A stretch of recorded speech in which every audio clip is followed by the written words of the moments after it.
I'm starting my recording, but you guys can feel free to start whenever. Alrighty then. Okay. I did not give any thought onto how I would start this.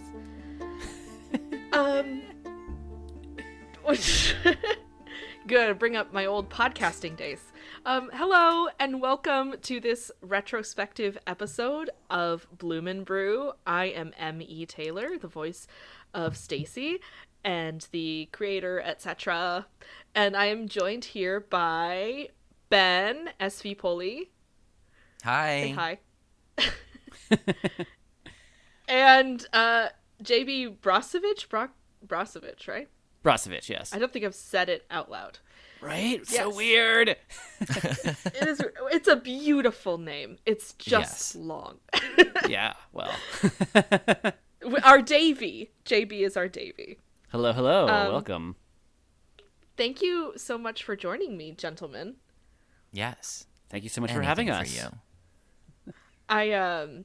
I've got to be honest, we haven't really spoken about the show in retrospect in quite a bit, because we are recording this now in April, and I don't know when you guys finished your last recordings, but at the very least, it hasn't been worked on since before Christmas. Yeah. So it's had time to, matriculate in our brains. Is that the right word? I don't think it is, but Percolate, probably? Yes, that's probably the word I was thinking of. Yes. Yeah. But I'm already falling into Davy's voice though, which is so weird. Like, just from thinking about it. Well, yeah, I think the one of us who's the most voice altered, or at least the voice, very much has a voice for it, is Ben. Yeah. Ben's voice, reading through the character, there's so much that I couldn't identify with because the life experiences were not at all things that I would even, that I would know the first thing about some of those tribulations. On the one hand, there are certain things about it that's kind of like, pretty rich kids with problems, right? Like it's like, yeah. but there's real things obviously as well. No, we're hot. Right. But what I'm trying to say is just, there is a certain level to him that I wanted to hit that I think I hit, as far as, still trying to have him grow from this somewhat sheltered individual to to someone that knows what he wants. Yeah. Sure. I think that that's why, in terms of recording for you guys, I sort of made you start at episode 4. Yeah. Yes. Because that's mid Ben's sort of journey, and if you got that, you had a thing to lead up to it and a thing to go from. Mm-hmm. It was wise. Truly wise. And of course, Davy is probably our most stagnant character. He doesn't, or static at least. He doesn't grow a lot. His trajectory is pretty much like just there's not like a bell curve to it or anything like that. It just he's quietly patient and quietly confident, and it works out for him. And but he's not the main character, I think. So I think that's fine. I think I was very much okay with Davy being a part of Ben and Stacy's development rather than like it's centered on his. God forbid the mask character is not the center of attention. Oh no. Oh gosh, no. Stacy is there. I think she's more of the main, despite us having antagonists that are very real and very cartoonish villains. Stacy is the real villain of the show. Really, it's Ben who is the main character. I wouldn't call Stacy a villain. I would call her an antagonist, if I can draw a parallel. In Encanto, Abuela was the antagonist, but she was not a villain, and the antagonist plotline was developed by having them understand each other. True. I really don't like that movie. Okay, sorry. No, it's just, Abuela never apologizes, and it makes me annoyed. But Stacy kind of apologizes. Yes. So She's a little bit better than Abuela. just a little bit. We put some questions down to answer, to have our discussion about this, but I wanted to do this episode because in making this and developing it, I had listened to some audio dramas in the last 6 to 7 years, notably Bubble by Maximum Fun and The Two Princes, which Gimlet Media slayed. But those are clearly made by people who have resources, time, skilled technicians, all of that stuff. And a lot of the people on audio drama spaces online, some have that and some don't, and they're grassroots, not organizations, but productions, which this is, I don't even think it's grassroots. I think this is maybe clover roots, maybe some like moss or lichen, like in terms of the resources that this had. Bloom Brew is an amateur hobbyist production. We'll call it that. Yeah. Yes. And so I think that for people who might want to make more of these, man, was it hard to figure out some things about it. So I thought, well, if we could put out an episode about like how this worked, how it came about, and then of course like gush for a minute because I love the show and it's my baby, then that might be helpful to somebody, or just to memorialize what we did here, because dang did we do it. Oh yeah, we did. So the first question I have written down, where did the story come from? Do you guys remember this one? How it came to be? I don't. I remember you talked about the initial idea and how something's changed from that initial conversation, but I don't know the specific origin of it. Yeah, I don't think I remember. I don't think I remember either. I distinctly remember getting early drafts of ideas and outlines, and then I don't know that I understood. There was like a period of time, I think, where you were working on it, and I don't think I understood during that whole period of time that it was going to become what it was. Like, I thought that it was, I thought you were going in a complete different direction with it.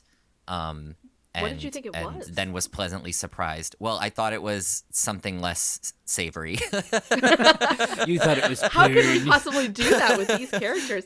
No, okay, so I do a lot of writing, less savory writing, but also, I'm a professor in real life of writing. I have been writing my whole life, from writing in notebooks and writing little stories.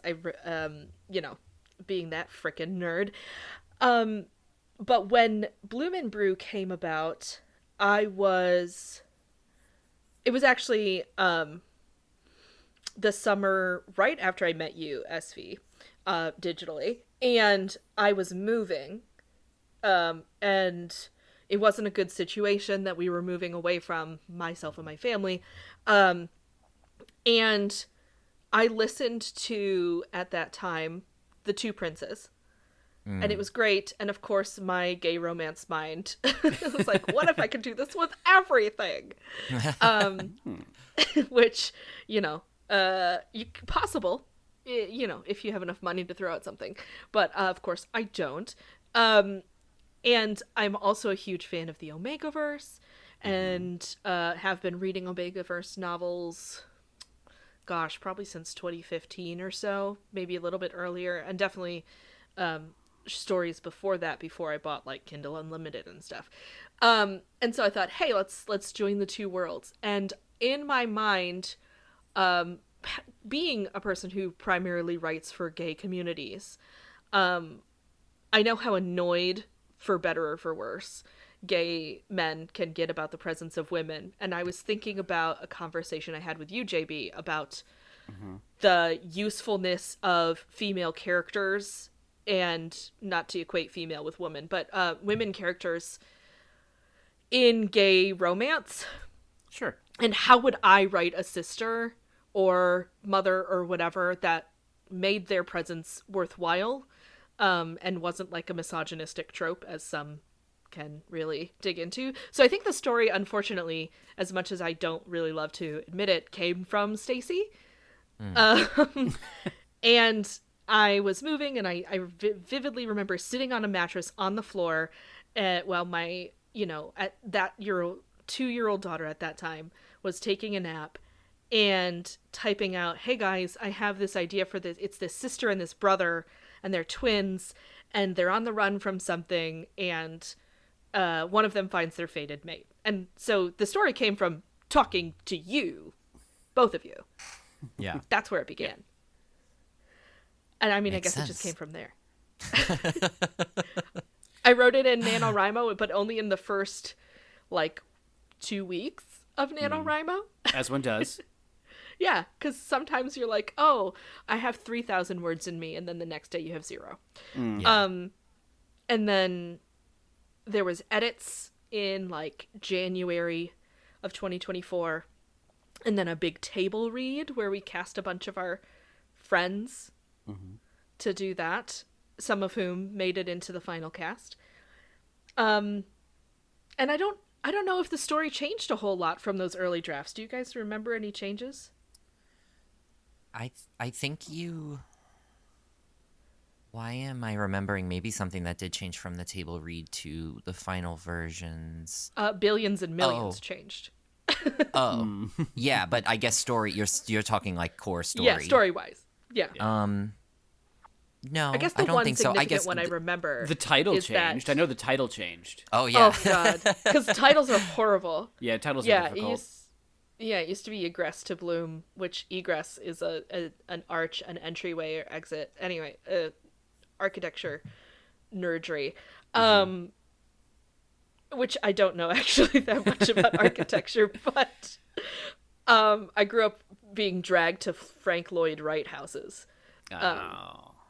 And so I remember a lot of those things. But that was just not right. It was too snooty for these two twins on a bike. Yeah, I think Bloom Brew also is more I'm a huge sucker for alliteration, so something like that just is more catchy to me. Yeah. A lot of times I regret titles. I don't think this is one I'll ever end up regretting. I think it's the right one. Nice. But I think that Donald was originally Donna. Yes. Oh. I remember that. Yeah, but I didn't know enough women voice actors, so had to be changed. I think that's a change for the better, though. I kind of even though the lines didn't really change, for some reason Donald feels so much more scummy to me than Donna did. Does that make sense? Well, partly that is Angel's performance. True. Yes. He really brought it. So I even chose some of his calmer takes. Oh. Wow. For the edits. But you were going to say something, SV, and I cut you off like usual. Oh, no. I was just going to say, I think one of the things that did change is Stacy gets a assumed happy ending, which I think wasn't there. Yeah, we built that over time. I think even the last thing that I had somebody record was we added scenes in the end lines talking about Ellis. I think it was me. That's someone. Yes, yeah.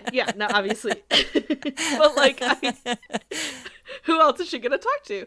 But she doesn't really talk to most people. I think the list is very low. Ellis was originally just some guy who shopped and really, really liked peaches. That's how Davey knew him. He was a patron who would just come in like mad during peach season. I don't remember why I made him his brother. It works, though. It works out. Yeah. Why? Who else are you going to trust? And then in the end, later, it ended up being a great parallel that I didn't even notice, that he's so easy with trusting his siblings, Davy is. And though they are close and twins, Ben and Stacy are going through this sibling rough patch, and I think that ended up being good in the end. Yeah. I don't think anything else significant changed, though. But it was good, I think, to have Stacy have a good, happy ending. Yeah. Another thing in pursuit of women in gay romance. Being allowed to have their own happiness. Yeah. not just being like so serving of the main character's goals or cartoonish villains. Though I do love a cartoonish villain. What's the point of a realistic villain, honestly? Right? Yeah. You can just turn on the news for that. Yeah. Oh, very timely. So then I guess the next question that I have listed on here, how you two became involved, is kind of obvious. I was talking about it at you, but beyond that, how did you two become involved? I mean, when you showed me the first like notes and first like bits of drafts, I mean, I was like, oh, these are parts for me in SV, of course.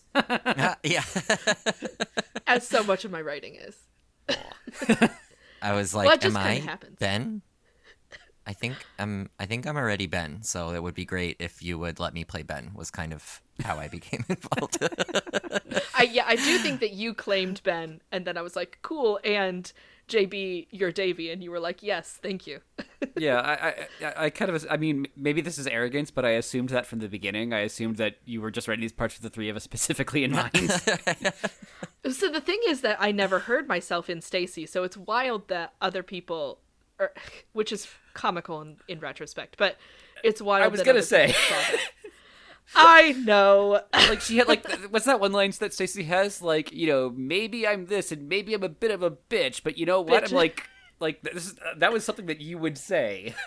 I mean, I do say that, except for I'm not, like, hedging. Maybe a bit of a bitch. No, I'm like, yeah, 100%. I'm a bitch, but I'm also right. Yeah. Very Stacy. I played it, or not played it, but I had a friend listen to it, and I walked into his office and asked him what he thought of it, and he goes, so you're Stacy? Yeah. And I was like, oh no. It's really that obvious? Okay. I think that was the beginning of the end for me, and that was only 2 episodes had come out at that point. Basics of the production process are listed next. So we talked about the table read, what that looked like. And I highly encourage anybody who is looking at making one of these to do that. It was a bunch of people on a Discord call. I flipped on line numbers for Google Docs, and we didn't read through the whole thing, just certain scenes that I had picked out. But oh my God, hearing your characters come to life for the first time is a humbling experience. Which is necessary. Yes. Absolutely necessary. Do you guys remember the table read? Anything? I do. Because I feel like we were focused mostly on the secondary characters for that table read. Yes. Before that, I had kind of had you guys on a call. Yeah, we had done a couple to make scenes sure that before. They worked. Yes. I think that maybe that's something we need to start with. The voice notes recorded in, like, my car, where I would send a bit of Stacy's monologue or something into our chat. Or whatever. I was definitely sending a bunch of Ben, and it was, like, partially, like, to try to 100% nail down the role, like, to be cast, but also to be like, look, I can do this. But also, just like I think out of sheer excitement for it, and also to give you a chance to hear it. But then the three of us getting together to do kind of that first table read was really exciting because was that episode 4 that we did? So. Because that episode is pretty much just Ben and Davey. Yeah. I think we did that. Maybe there was another time too where I was just on a call with maybe it was with you, JB, where we tested Davey and Stacy's argument. I think we did, yeah, because at some point, I still think that the date night and Davey and Stacy's argument are my like 2 favorite scenes to act in. They're really fun. They're fun, but also like those are the scenes where like the stakes are high for Davey, like getting kidnapped. That's not high stakes. Yeah. Like getting kidnapped was not high stakes for Davey as a character narratively. Those were the moments where like he has to pull it off right. Yeah, I mean, who cares if he gets his neck chopped and maybe head cut off. Like, what else? Right. Yeah. Not his moment to shine. Yeah. But yeah, we did test those beforehand. Did we do that with Ben and Stacy?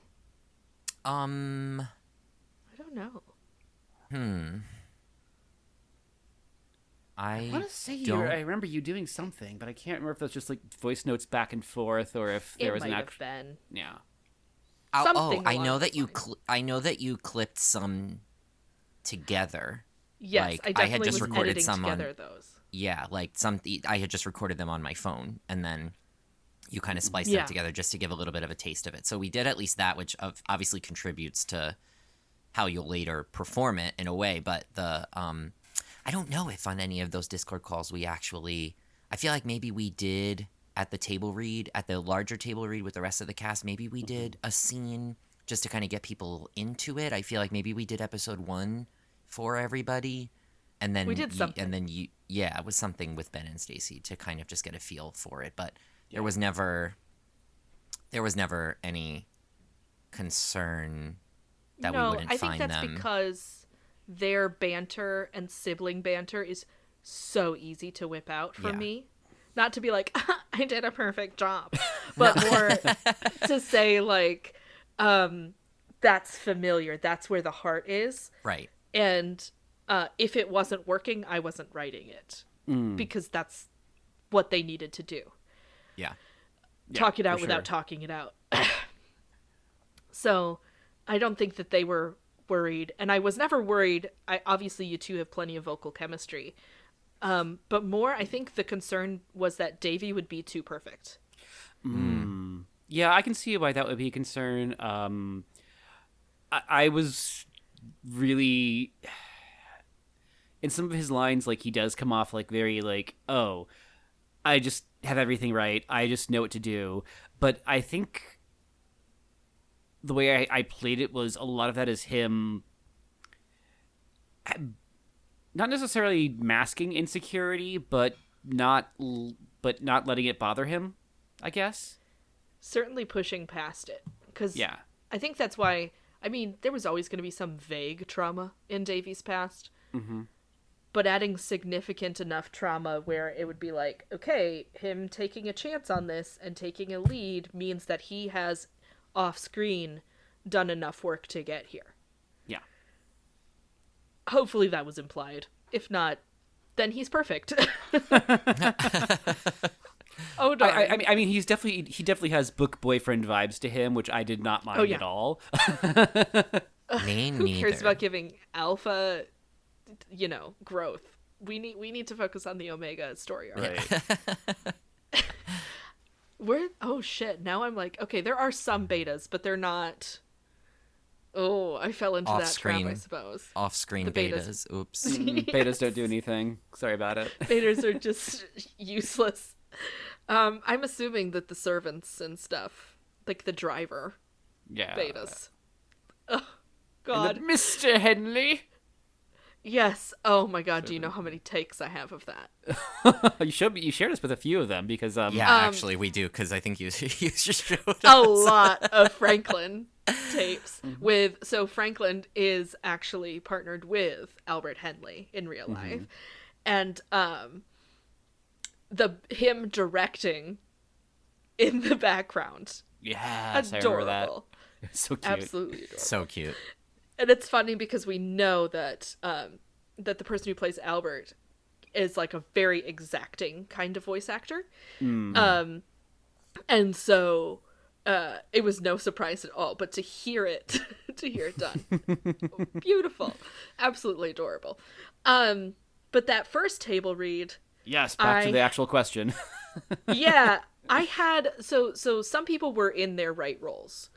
Some people were, so for instance, I just voiced Vivian. I hadn't found Clementine yet. And I think I had the person who ended up playing Oliver, D, was somebody else. I don't remember who I had him playing. But I definitely had Angel as Donald. I think Oliver was I had our D other writer. as Albert. Yeah. Mm-hmm. Yeah, but I think Sorry. Oliver was our other writer friend. Yes. Okay. Yeah. Just because I needed another voice. I think I had one of our friends who was not in the final show. He popped in for us, but then, some people, there's enough characters that some people were not there in the table read that are, for instance, neither of our narrators were in the table read. And in fact, I was told to cut the narrators in some feedback after the table read. I'm glad you didn't. I love them so much. So much. Me too. They're the two voices when you're reading gay romance in your head. The one who's taking it seriously and the other one who's like, really? You're taking this seriously? Mm-hmm. And it's like, shut up. Let me have this. Was the inspiration behind them for sure? Really? Yes, for sure. Oh, that's awesome. Because I was getting I always pictured who are the two hecklers in the Muppets? Oh, yeah, Statler and Waldorf. Yes, exactly. I couldn't remember which for a second. That's just always how I when I read their lines first. That's how I pictured them in my head. Yeah, beautiful. No, I don't. I mean, aside from, I was just taking furious notes. I really remember very little of that read. Yeah, I mean, it was good. Did I know you said you don't remember much of it, but was there any like real surprises for you in hearing that anyone's voice out loud for the first time? I think it's very, in retrospect, very weird to have. So, for instance, Dee played Albert in the table read, and to put him from alpha villain to Omega Dad who breaks down is an interesting, like, I'm very happy I made that choice. What state was I in when I made this choice? I just feel like there's like a softness to Dee's voice that I was like, oh, that needs to be highlighted. Because that's what needs to break. It needs to be there and slow and then shatter for a bit. But, I mean, no. No, I mean, I hear things when I'm writing. I don't know if you do this when you guys are writing for voice actors. You, like, hear it as you're typing it. Sometimes, yeah. Which is why certain characters end up getting played by you, too. Because I hear their voices very well. And so I'm like, oh, right, there we go. Or why it's easier to write for you, too, because I'm familiar with that. And so I kind of was already hearing that. The only character that really did not end up as I pictured was Albert. I'm not mad about that, obviously. I don't think that it's as easy to get across what I was intending, which was, like, very cold. Like, how do you do the silent, cold character in an audio medium? You just can't. Yeah, for sure. So, he's fine. I like it. Especially sort of, like, me messaging that person. Like, I need you to send me villain kisses, please. Or things like that. Like I had, sometimes there's filler things like, oh, JB, I need laugh. Give me laugh. And you send me 3 minutes of laughter. And that for him, it was, I need you to send me villain kisses. Villain Kisses would be a good band name. Villain Kisses?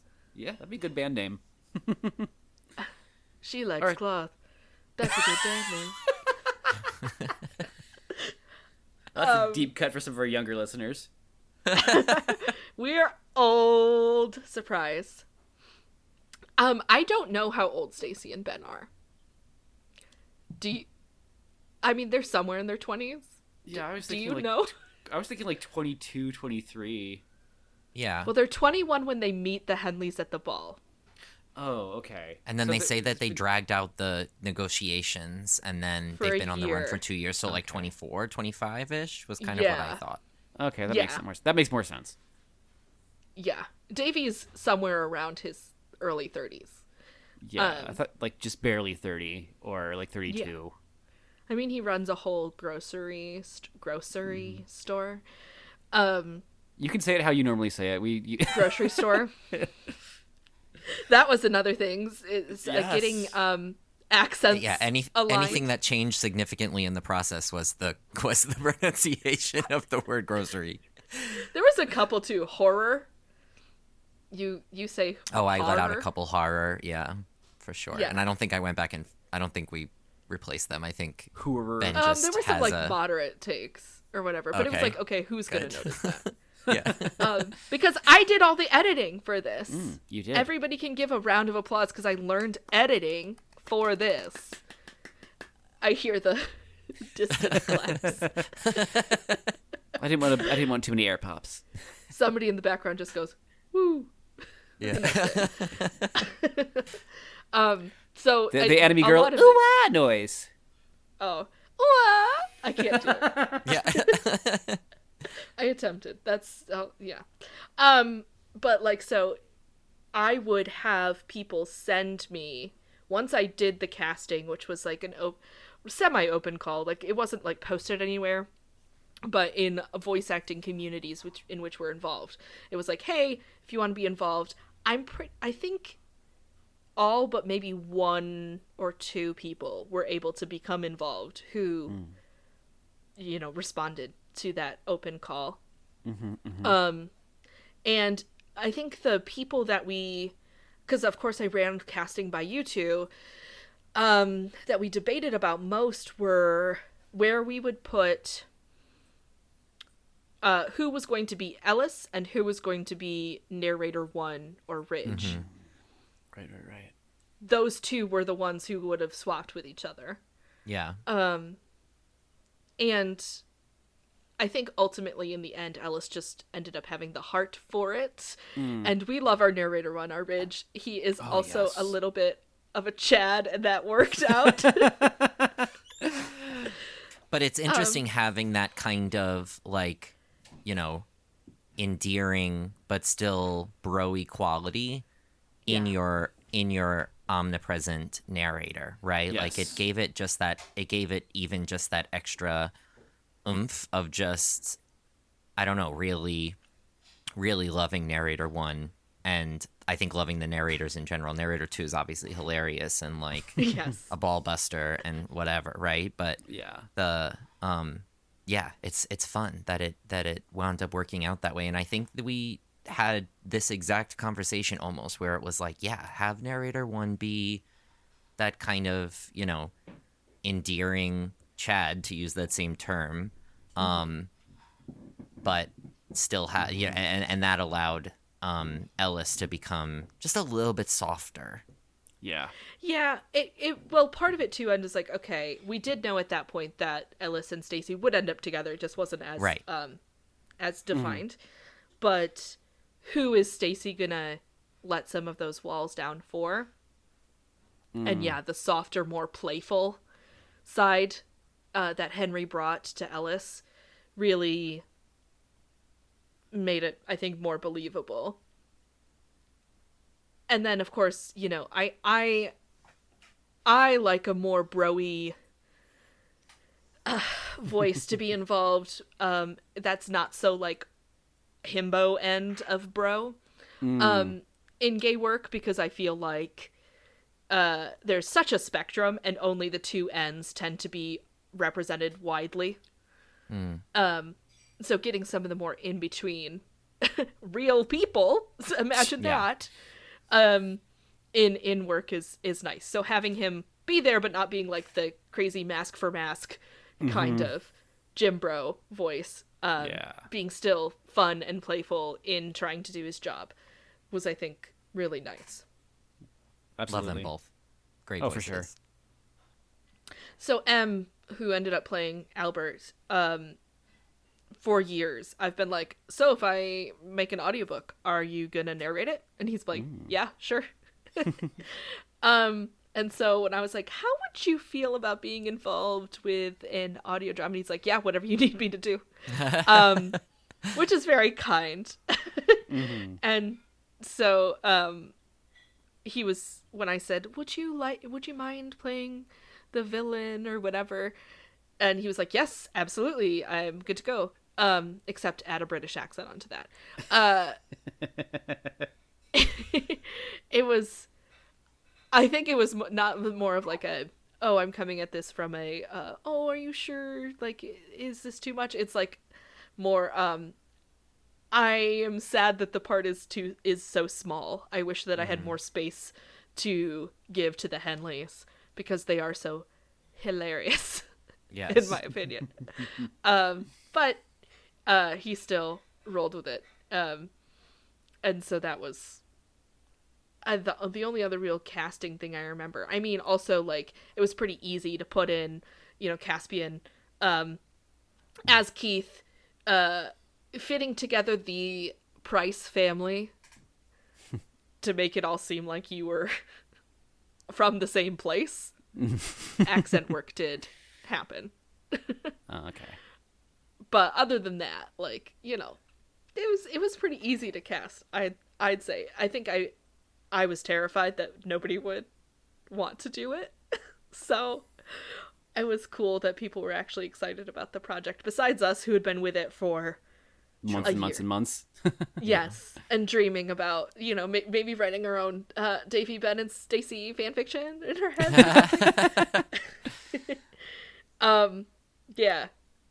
But then beyond that, there was like a Discord server where I put I would tell people the deadlines I put together, schedule.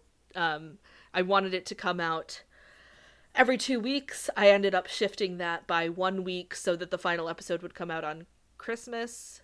So I shifted it by a week so that the final episode would come out because it does end at Christmas time.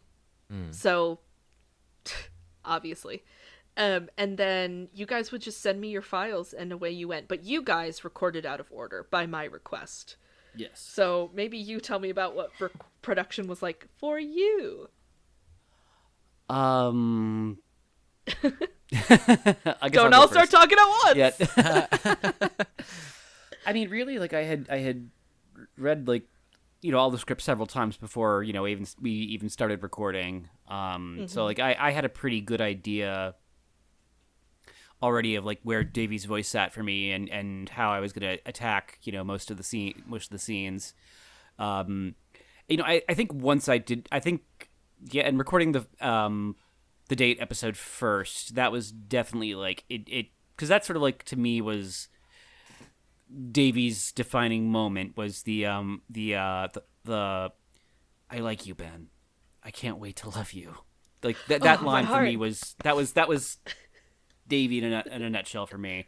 So I think I just kept in mind, like, I used that as sort of my anchor for where he was for me.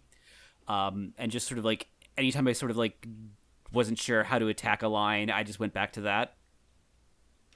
Yeah. I think that in terms of the takes you sent me originally, because we did talk about 4 before you went and recorded anything else. Yes. The take I ended up using of I like you, I can't wait to love you, which is, I really think, the heart of why Ben and Davy are okay, is because they know it's not love yet. Is I chose one where Davy starts weak, but he ends calm and determined. Where it's like a weaker, like, I like you, I can't wait to love you, and then he's concrete about that part. And I think that, yeah, he has his pits and valleys, as steady as he seems. Oh, for sure. I mean, and a big part of like the production for me was I don't know that I necessarily like went with like a different version of the character for each take. I just sort of played around with like what the important word in each line was. Or pacing things. I didn't like do like really big crazy differences between takes. I just was like, this one's paced a little bit quicker. This one I'm emphasizing this part a little bit more. So I had a pretty. I feel like I had a good feel for the character just from having worked with the script for so long and all the sort of pre-work we did on it. So. What about you, SV? What was it like for you getting into it? We worked a lot more on Ben. We did, yeah, because I think after the like after those initial recordings and then after the table read, there was a little bit of a gap. And I then went to go record, and I don't want to say I lost him a little bit, but he kind of changed as I then jumped back into it and started to read to prepare to actually record the lines.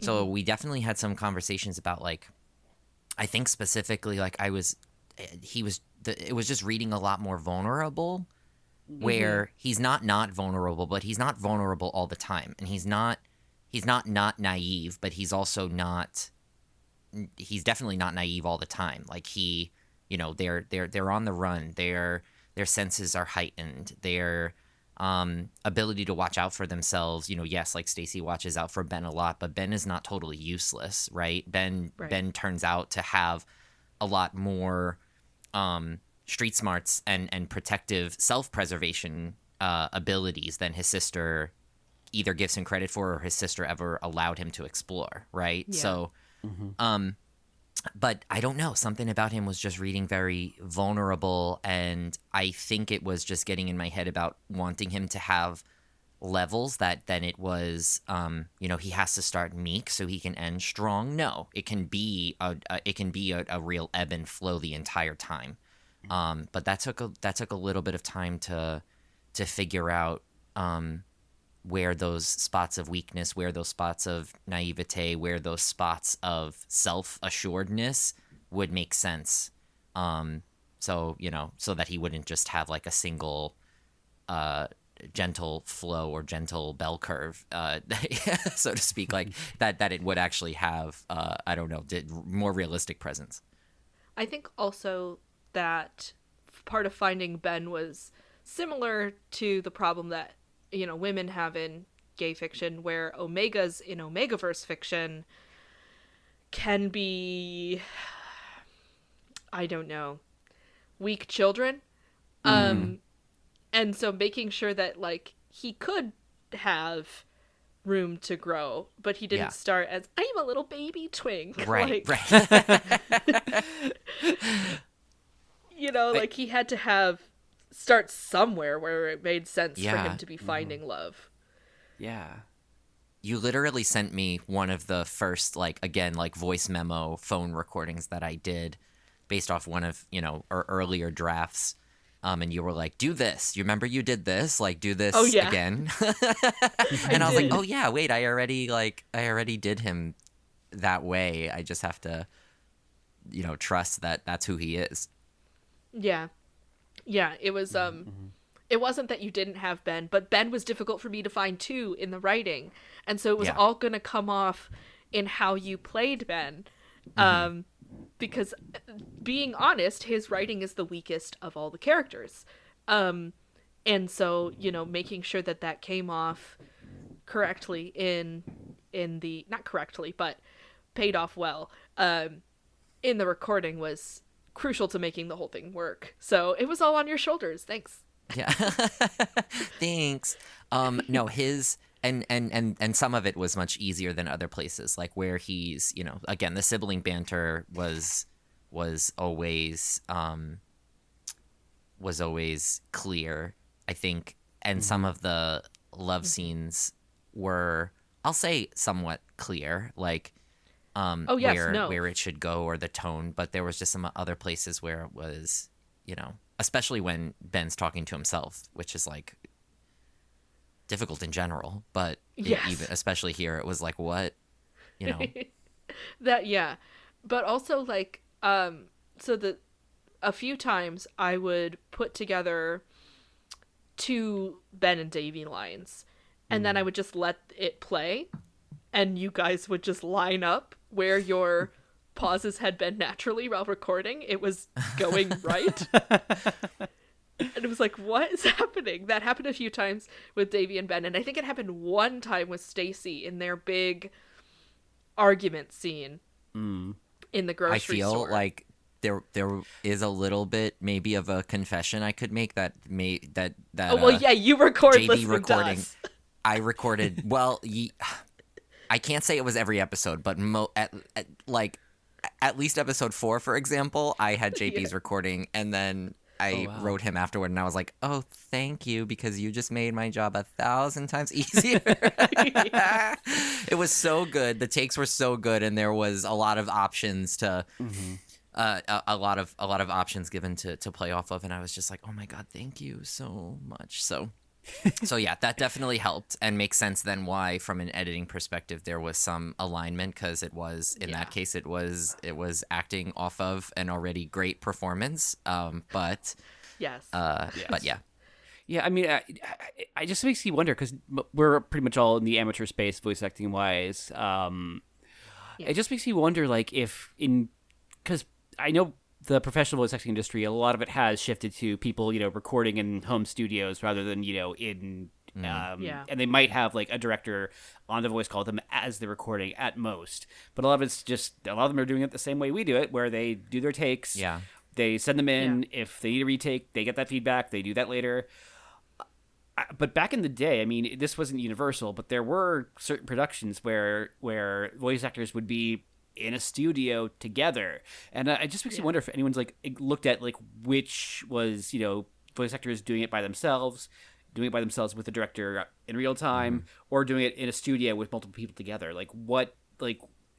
actually looked to see if that actually has a real impact on the quality or chemistry between actors. I think so, because thing to think about.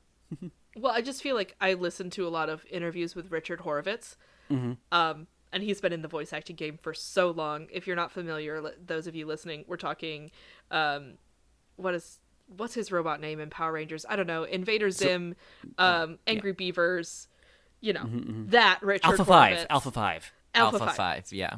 My one true love. Ay. That, yes. And he talked about like when they did Angry Beavers, they were in the same room together, and never would have guessed. But I think that's those actors who, I think that if you're getting it through a production, generally they're gonna figure out a way to make it sound the best. But I'm sure that there's people who prefer it one way or the other, and I'm sure most of it is I don't want to leave my house. Sure. Yeah.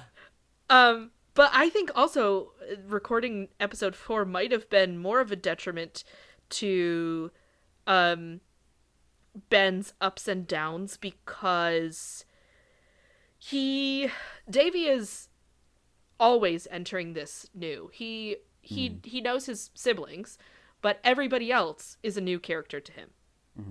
Ben and Stacy pretty much know everybody except Davey and the siblings, and they know how to talk to each other. They've been talking to each other for their whole lives. And so to start you on unequal footing where Davey already knows I'm entering this blind, and Ben is like, I could not. Kind of like a 1 foot out the door, really want to have 1 foot in the door. Is, I don't know, maybe that's, that was, I think, trickier to nail for Ben. If that makes sense. It was very last 5 years. Like, it was very we're meeting in the middle, and then we're gonna... Oh, well... I'm very poorly watched. I'm gonna botch... Oh, I can't remember who the writer is, and I apologize, because I should know that. But Jason Robert Brown? Yes, thank you. And, the premise is that husband and wife go through their relationship, and they I think the wife is telling it from the beginning to the end, and the husband's telling it from the end to the beginning, either way, or vice versa. Strike that, reverse it. Yeah. And they only are in the same time and space in one scene, and it's their first date, and they share a duet. So in any case, as you were explaining the process, it made me think of that musical. And it wasn't not that. I mean, this idea of like just trying to get the tone and get the tone, timbre, relationship right for that scene, and then indeed I think it allowed both of us to play with things from the beginning to the end. And then there were some deadlines, I think, you were mostly close to the deadline, SV. Because you would wait. I would until wait. You got other people's recordings in. I did. Yeah. But that's fine because you had to carry the show. And then, I would just edit into the late hours or anytime I could really find time and a lot of meltdowns about editing and was the show doing well, etc. Yes. And of which both of you picked me off the ground several times. A few times M also would be like, you're fine. That is one way to do it. About like getting things done. Google tutorials on how certain things, because I did all of this in Audacity, worked. And just chugging away. That's really how it was produced. Mm-hmm. Blood, sweat, and tears. Did it. Yes. And so also part of the production process before some of the episodes went live, I'd be like, no, I want to see your face while you react to this for the first time. So a few episodes I did make you guys get on a call. I think you did, yeah. And I got to see your reactions, and I think it was especially good with, not that I don't love you very much, SV, because I do, but seeing JB's face when things would happen. Because I have no poker face at all. I have no poker face. It was so good. It was so good. And we're just smiling the whole time. Me and SV were just like beaming, like, this is so good. Mine was more just like gushing, but it's gushing the entire time. Like I was at a 9 most of the time, and then sometimes would go to a 10, and then would go back down to a 9. Yeah, exactly. And like, because we just love him so much, and it's just so cute, and it makes you go squee. But yeah, so getting those few reactions, getting my husband's reactions months later as they showed up in his podcast queue, were also pretty golden, because he is not involved in voice acting. He is not involved in gay fiction at all. And he would come in with the most asinine off the wall takes. Like he did not like the coffee prices in this show. Really? He was like, that's so cheap. What's wrong with you? I looked it up. I don't know what to tell you. And he did not like Oliver's story arc, because as a father, he was like, no, he should have stood up for his kids way sooner. Oh. Random things you would never expect he would come up with. And that was just as winning as everybody else's reactions, to be honest. Let's see. Tropes utilized, whether implemented straight or subverted. Were you talking about romance tropes? Yeah, I think so. I mean, because obviously we fated mates is the big one that we use. Yes. Which is just a flavor of soulmates. Yeah, for sure, and which in turn is a flavor of, if not insta love, insta attraction. Yeah. Yeah. Okay. Well, talk about insta attraction. Green. One of the best lines I've ever written, or exchanges. I would say. Very awkward, and I love an awkward exchange. Mm. Which you did so well. Imagine that. And like, maybe to state the obvious, but just like in the spirit of listeners, if this was one of your first introductions to the Omegaverse, I think what is so fun about the fated mate concept as a trope, or just as a literary tool, is that it allows exploration of the characters and of scenarios, of problems, of issues, of really the story beyond that attraction, right? So not that it's a bad thing when you listen or when you read just like MM fiction or MM romance. It's exciting to see that relationship blossom and them try to figure each other out. And not that that doesn't happen when there's fated mates, obviously, but it takes away that, I'll say, stress on your part as the reader of like, are they gonna wind up together or not? It's not guaranteed even that they're gonna wind up together necessarily in every one of those stories, but are they actually attracted to each other, right? Or is it just like a fleeting high? So it's just kind of fun when you see it come, across your desk, so to speak, as an Omegaverse reader, because it, you kind of know on the one hand you're going to get, I don't know, not that every time you get a bit deeper, but you have the opportunity to get a bit deeper than just like, oh, I hope he likes me, because he likes you. There's a biological response to him seeing you and smelling you. So let's get over that and let's explore more. Well, also, I think it's like, okay, we know the cogs are getting fit together. At what pace are these cogs going to fit together? That's what I'm looking for. It's like, okay, how do these two cogs end up fitting together? Because I know they're gonna, but, it's the how, not the if. That's the fun part about fated mates. But you mentioned smell, which is another, so if you're new to Omegaverse and this was your first rodeo, the scenting and things, these come from the sort of more canid side of Omegaverse tropes, etc. I find it very weird that some people really insist that there is a difference between, or a hard line between, shifter stuff and Omegaverse in general, because there really is not. So much it's how many scenes are they gonna like run under the full moon? That's really the only difference I find most of the time.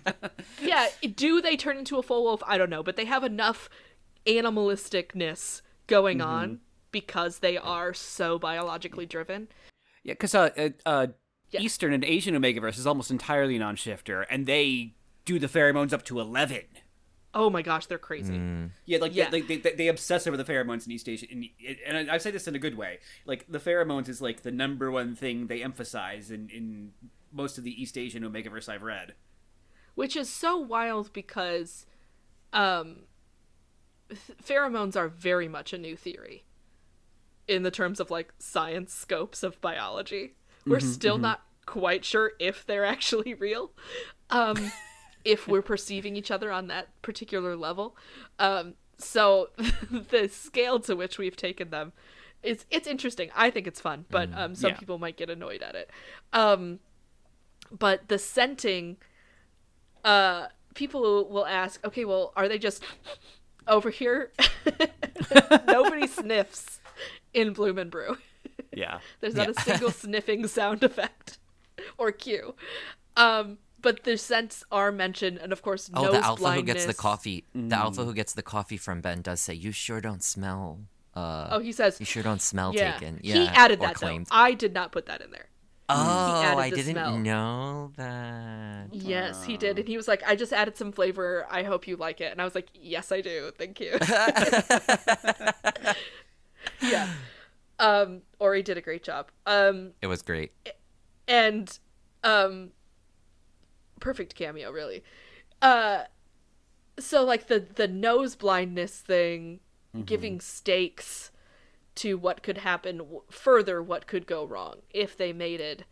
There's in Omegaverse fiction lots of different things that cripple an Omega once they choose to bond or whatever. Very little actually ends up crippling an alpha, and I did leave that in where like not only does Ben have external circumstances but also biological circumstances which make this pretty risky for him.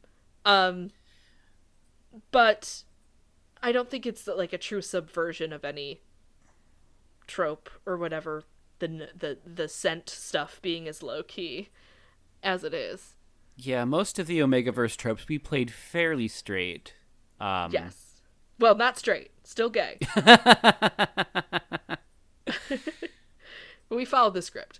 Yeah, it's basic. It's like an intro. Like the idea would be that hopefully, eventually, we can make some more of this stuff. But if we're gonna shove Omegaverse out, like for instance, the person who produces The End, which is a directory of completed audio fiction works. When I sent Bloom Brew into that, because he had contacted me early in the process, he goes, "Oh, you've introduced me to the concept of Omegaverse. I'd never heard of that before." And I was like, "Don't look into the straight stuff. It's not good." Yeah, Omegaverse is a sin. Which we're so worried about. It's useless. But anyway, so I don't know if there's any. Can you think of any Omegaverse tropes though that we did flip over? I mean, there's women, which is not. Yeah, that doesn't always happen. No, so a lot of times the reason for Omegas existing is that the world has no women, or the women all died off and they were genetically modified to become this, or some sort of like biological natural selection kind of thing. Well, also the fact that not only are there women, but one is ostensibly like more a central figure than the alpha interest. Oh yeah. That the romance is a part of it, but it is not all of the development that goes on. Yes. And also that there are alphas of both sexes and genders, or any gender, I suppose. So I guess the play there. I have joked for a while, I think a couple years, and I mentioned it as a joke. I don't know if anybody else says this out in the world, but I had joked when we were talking about who would be an alpha or an omega or a beta, that like I would pass as an alpha based on who I am, but I would be an omega. So alpha passing omega was adopted straight up. Yeah. What was that? Yeah. I said, and look at you now. Yeah. Well, because I have seen like I have seen some Omega passes Alpha before, but more often it's Omega passing as a Beta. Yes. Most of the time it's either or. Like somebody trying to act as a Beta, go under the radar with some sort of blocker or whatever, and then it doesn't. Yeah. Pay Or off. just I've seen or it both or ways. or that this Omega happens to be abnormally tall and muscular, just so they could have two ideal body types smushed together or something. Well, there's some too where it's like, oh, if you come from bear shifters, the bear omegas are bulkier, and they get like still there's they'll in their story arc will find a non-bear shifter who will still think they're beautiful, which has so many. We could pick that apart for hours. That's a whole other conversation. That's a whole other. That's a whole other freaking podcast. Is talking about Omega in general. But I think that is something that I think that is something that kind of allowed it to make, I don't know, at least for me, more immediately having it make more sense that you played Stacy was kind of having those discussions, offline and early on, and that was, just an interesting. Did it influence Stacy specifically that you well, would actually, kind of. So the first time I mentioned, like, I think I sent my first like big thing, like, here's the story I have in mind, and of course, SV, you gushed. That's your usual reaction. And then JB, you were like, I really love it. What's her actual motivation though? And so you kind of challenged me, and I was like, oh shit. Yeah, because I think the first thing I said is like, why is she so opposed to Ben finding his fated mate? And I think that we found out for sure, and her reasons like hold up to scrutiny and make sense for her. Yeah, it's all based in sort of insecurity. Can't relate to that at all. And so, but like trying to cover that up, because I think particularly as a woman these days, and let me go off on a bit of a feminist rant here, but I was raised very much like you have to be a strong woman. My dad would tell stories of how my mom was very shy and through their marriage ended up flipping the script, and then she's now the dominant person. My grandmothers were both very boss ass bitches. And if I wasn't like super hard and strong, then I was doing it wrong. I was growing up as a woman wrong. And then through, becoming an adult, therapy, and lots of different relationships with women, healing relationships with other women, and having a daughter, I have come to realize that I need to redefine what being a strong woman looks like at all, let alone like if I am one. I don't know if I am one, and I think it's okay that I don't know. I think it's okay that there's no definition and that I don't know.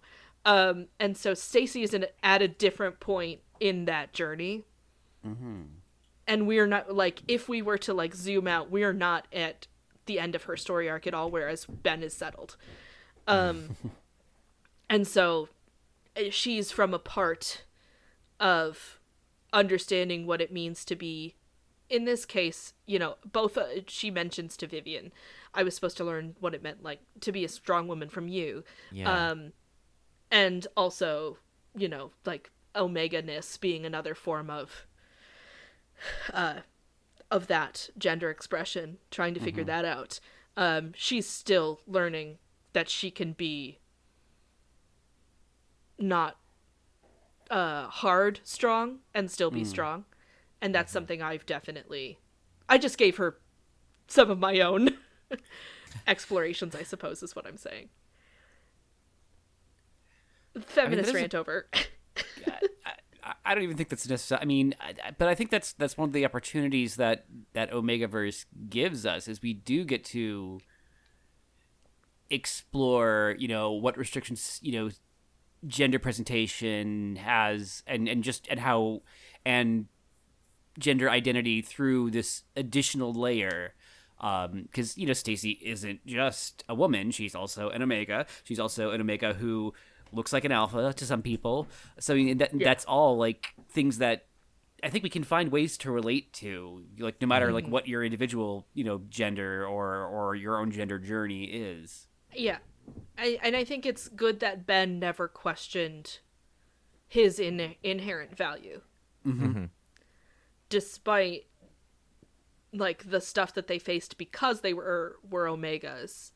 We have two people reacting to it differently. Stacy's going to cover it up, and Ben's not, but he's also not going to capitulate. Yeah. Right. And I think one of the things I try to quietly do for Davy is acknowledge that he didn't fully understand like what Ben was going through, and didn't fully understand what, you know, it was like being in Ben's situation, but he wanted to, and he wanted to be, you know, to keep learning, but still acknowledge that, like, yeah, I don't have it completely correct right now, but you got it, but you have to let me try.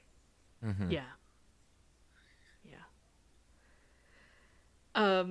Other Omegaverse tropes, I don't really think there's a whole lot. I mean, there is the sort of the coffee shop AU neat cute kind of thing going on. That's not Omegaverse, but yeah, we've got not specifically those coffee tropes.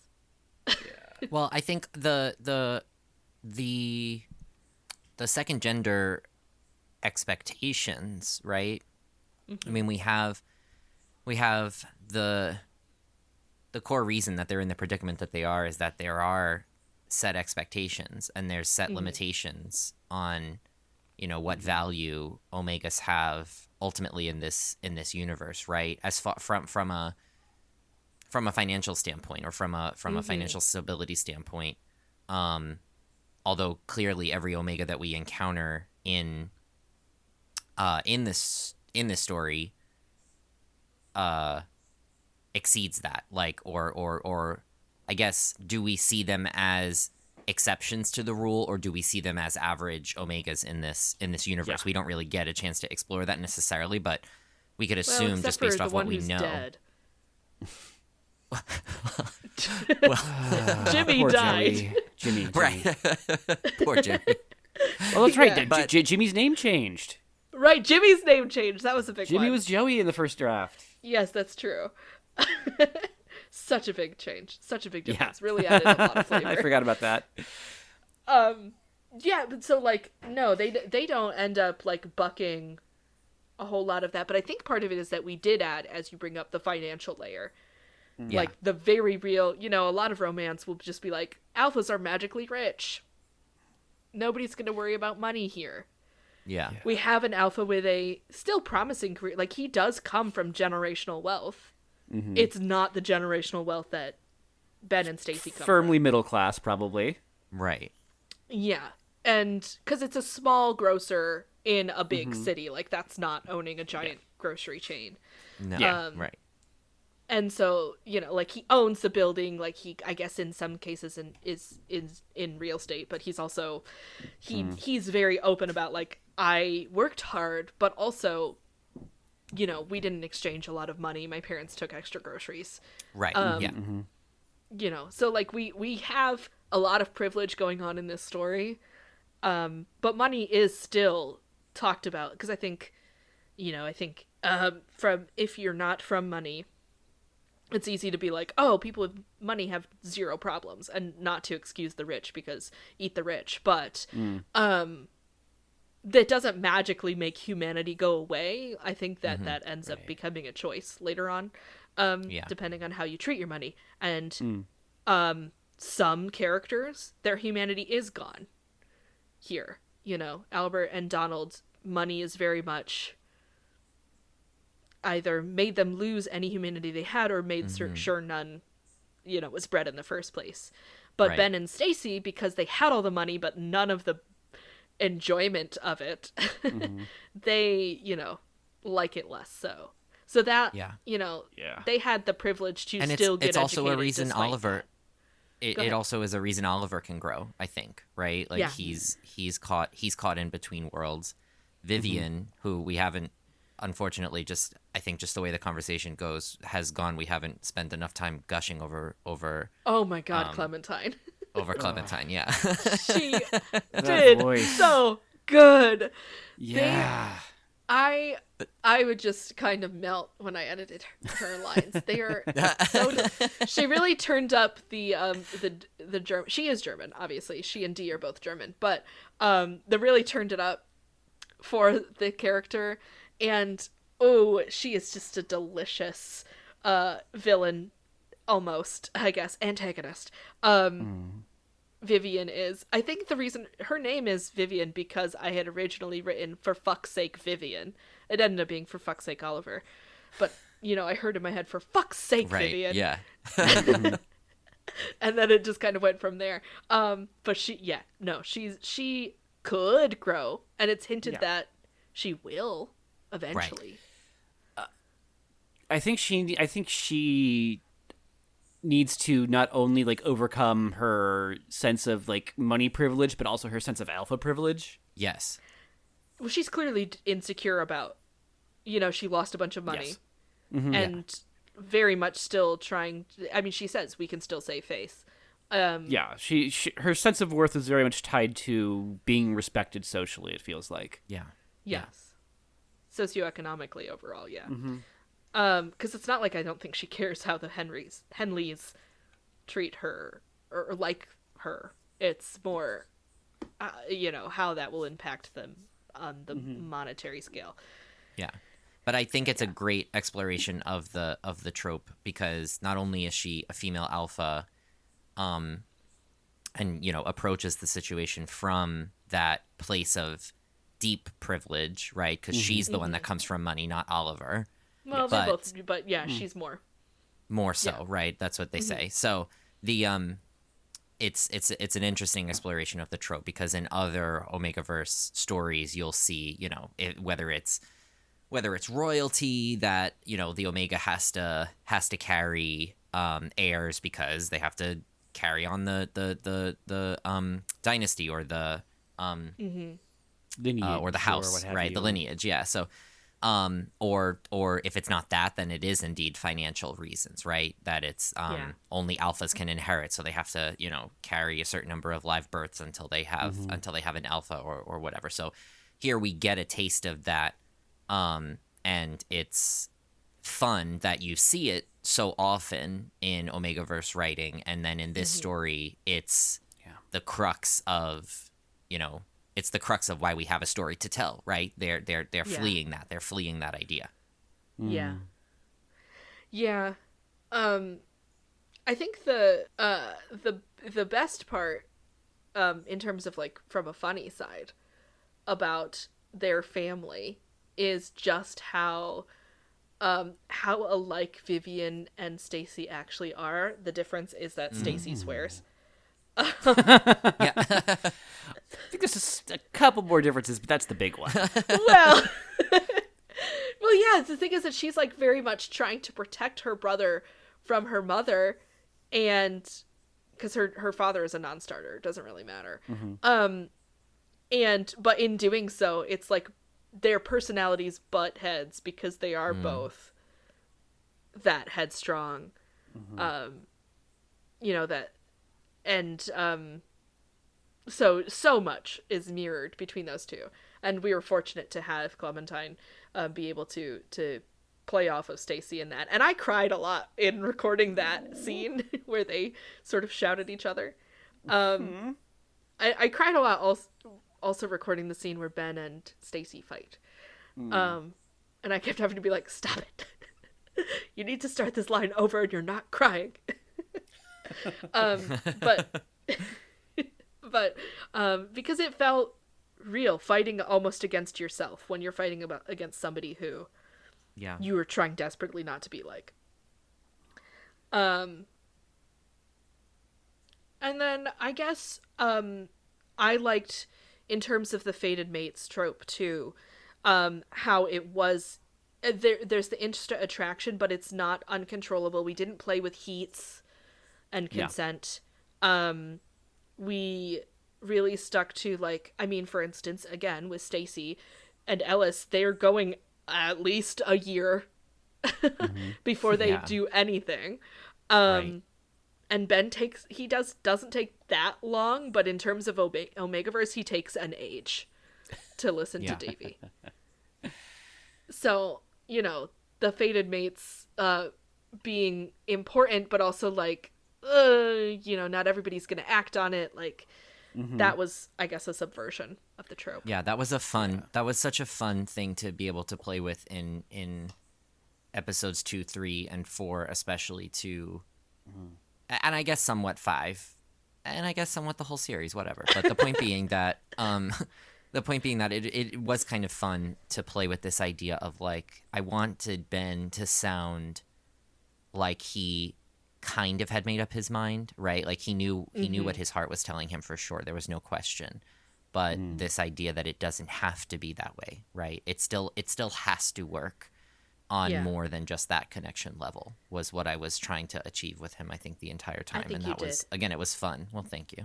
I also think you did. I think that was pretty. I think that the chemistry was between them. I think it just worked really nicely, even without. I don't know. You said you're listening to a lot of my takes as you were recording, and I can hear your voice in my head sometimes when I'm recording. It's weird like that. But yeah, it's because they still have to work for it in a way. I mean, but they let it. But I think one of the things that Davey brings to it is, like, sometimes it can be easy and it's okay. Because I think one of the concepts we introduced right away is that in this particular setting, like, there's a bit of a stigma that fated mates is sort of like an easy way through life. Oh, yeah, and that creates that little. That creates that space for that resistance. Yeah, I think too the scene. I like that they get to be alone at the museum. Well, as alone as you are in a building full of people, but I like that their let's do this conversation. They have one earlier in the grocery store together, but their real let's do this conversation with Ellis in the room, which Ellis was originally a beta, so it would have been a beta off to the side doing nothing. But, them having that conversation where somebody else is around to witness Davy saying that he doesn't know is, I think, important for Ben. Because it's not just Davy making promises when they're one-on-one. Yeah. Davy's saying in front of somebody else, like, I'm never gonna know, but I'm gonna try forever. And the witness, I think, is important there. Because Stacey certainly was not going to listen. No. So having somebody who would, very good. the promise me we won't regret this is still like,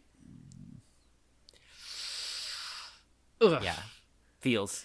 Yeah. Well, so wait, what is your favorite line then? What do we each have? Favorite that's up lines? there. Yeah. I don't know if I have a favorite line. At least not a favorite Stacy line. I mean, I've already said what mine was, but I'll say it again if you need me to.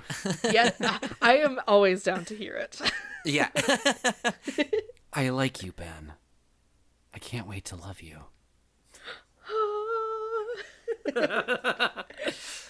Yeah, I don't know. I think it's sad, but I like the moment where Stacy's like, I've always known what my prospects are, but you had so much going for you. That's where I would keep breaking down when I was recording, because I love that so much, where she's just like, she's made her deal, whether Ben wanted her to make one or not, and Right. I like that line a lot. Mm-hmm, mm-hmm.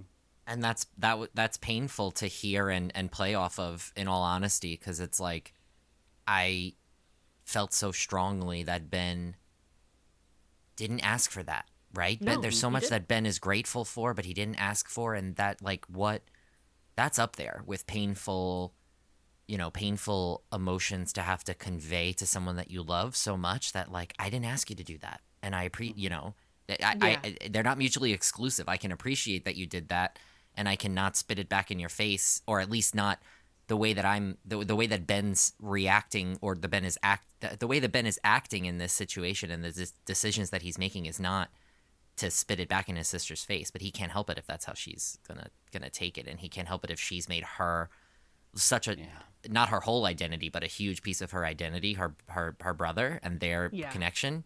And it's not that it didn't mean it's not that it didn't mean as much to him. It just meant something different to him.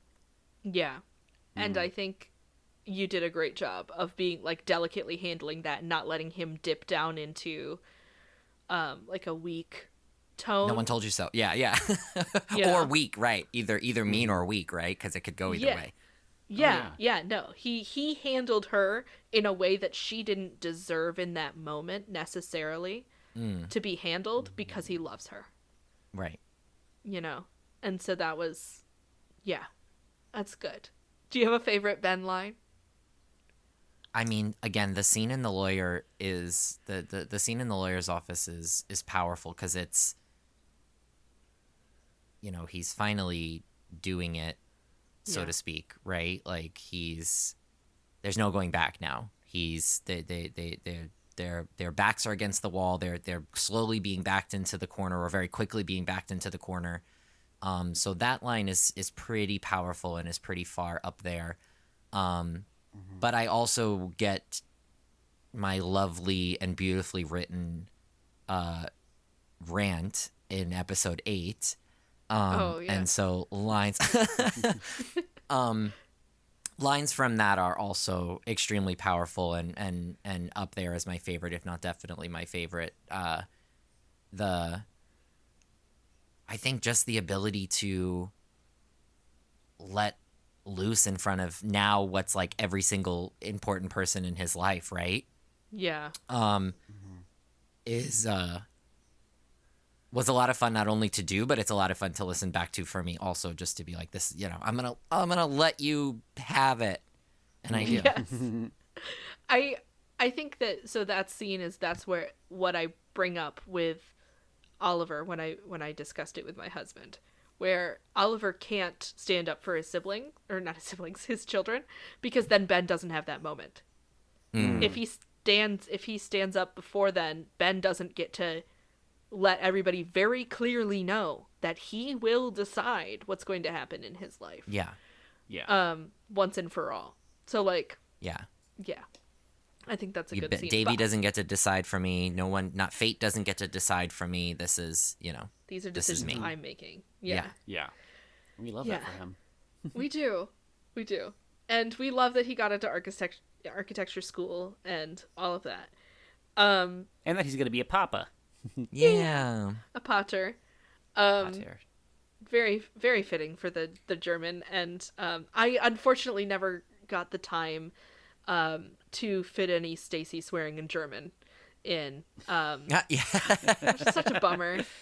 Maybe if I do this mythical, Stacy and Ellis finally get together afterward episode someday in the future, I'll have her go off in We'll German. go back to the old country. Yeah. Yeah, I don't know. You at least got to say Brauerei. Yeah. Which clearly my pronunciation there shows that I don't speak German. But I think outside of our characters, I do have a favorite line. And it's Brian, narrator 2, saying, "Eat the rich." Specifically how it was delivered. The delivery on that was really good. I'm not. Yeah. Or the "that bitch, that bitch." And That narrator really one, good I know, Brian. It's so good. It's so good. Every time I would be rolling when I got those takes in. Yeah. Yeah. Because they're so funny. That levity is really needed. Yeah. Do you have an outside of your character fave? Oh God. I have to think about that for a hot second. Good to know that. Well, I mean, episode 2. I did kind of like Alpha Brothers, so overprotective. Yeah, it's so cute. That was really Omega cute. Brothers, so ungrateful. That one. Yeah, Caspian did The good first- with that. Yeah. The that was first cute. half of episode 2, though, I'll say, again, it's not a line. I just keep picking scenes, but whatever. I'm going to alter the question to meet That's my fine. needs.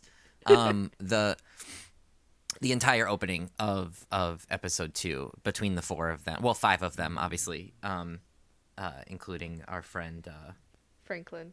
Franklin, the yes, character, lovely yeah. Franklin, yeah. But the scene between the 4 of them and the I mean, the delivery of all 4 of them is so strong. We know immediately who they are. I think. I do love the end of the scene where, they're starting to understand that this is the situation is changing now, right? The Henleys are playing they're gonna play their hand. They're gonna take control of the situation, and Vivian kind of flaring a little bit of rage, but having to immediately back off and be shut down, is really powerful, and I think it really shows you how evil they are, and sets this the stage for them. Everything that they do after that makes sense, right? So that's why episode 2 is so important, because if you don't have this scene where they're talking to these they're talking to their in-laws or their prospective in-laws, the way that they're speaking to them and the way that they're treating them, it may be, if we didn't have that and didn't have that vignette, we would not understand maybe how how twisted they really are. So it's so important. And I think in that scene, we also get I think age is something that we, especially in our culture, we're very protective of age hierarchy, and that getting slapped right in the face, just the blatant slaps in the face are beautiful, especially Vivian, who very much is no, I need to be in control, very much being controlled. Yes. Is good.